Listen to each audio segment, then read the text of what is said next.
මට සිරි බොක්ක අයියෝ බං උඹ මේ තාත්තා එක්කම නේ බං අම්මට මම කියන්නේ බං මේ තාත්තයි කාවේ මොකද්ද බං ඔයගේ තේරෙම ගෙදරට වෙලා ගෑණික් වගේ මේ තාත්තගේ වැඩ කර කර ඉන්නේ බං වරෙන්ක මං එක්ක වටයක් දාන්නවත් යන්නකො මොකෙද්ද බං කොල්ලෙද්ද තාත්තා එන්න දෙන්නේ නැහැ බං ඔය මගුල් වල යන්න අයියෝ බං ඕවා මොනාද බං අපේ තාත්තට මම දෙකයි කිව්වේ දෙකයි තාත්තා සැලෙන්ඩ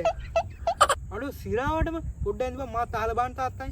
තාත්තේ මේ මම යාළුවා එක්ක වටයක් ගෙන් යන්නද ඒයි තෝ කොහෙවත් යන්න ගෙදරක පාඩම් කරපිය තොර ලකුණුත් නැහැ වල් බල්ලා ගෙදර විත වල් බල්ලා බලපම් බං උඹලා තාත්තගේ සද්ද නම් වැඩි ඈ ඕක අඩු කරන්න හොඳ ක්‍රමයක් නම් තියෙනවා අඩෝ සිරාවට මොකද්ද බං මේකනේ මචං සීන් එක දැන් උඹලා තාත්තගේ තාත්තා ඉන්නවද ඒ කියන්නේ උඹලා 100ක් මම ඔබට කිව්ව එක කරපන් සනික ඒකේ ප්‍රතිඵල හම්බෙනවා මම යනවා බං ඔබ කරපන්කෝ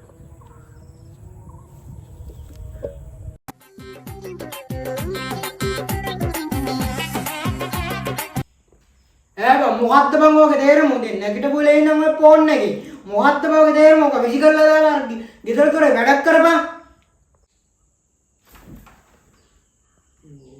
මගුලන්ත මේ තා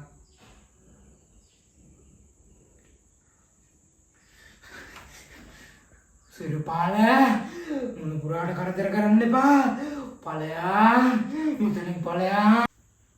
අපොච්චි ඔව් අපොච්චි තමා මොන පුරාට කරදර කරන්න එපා අපොච්චි මොකටද ආවේ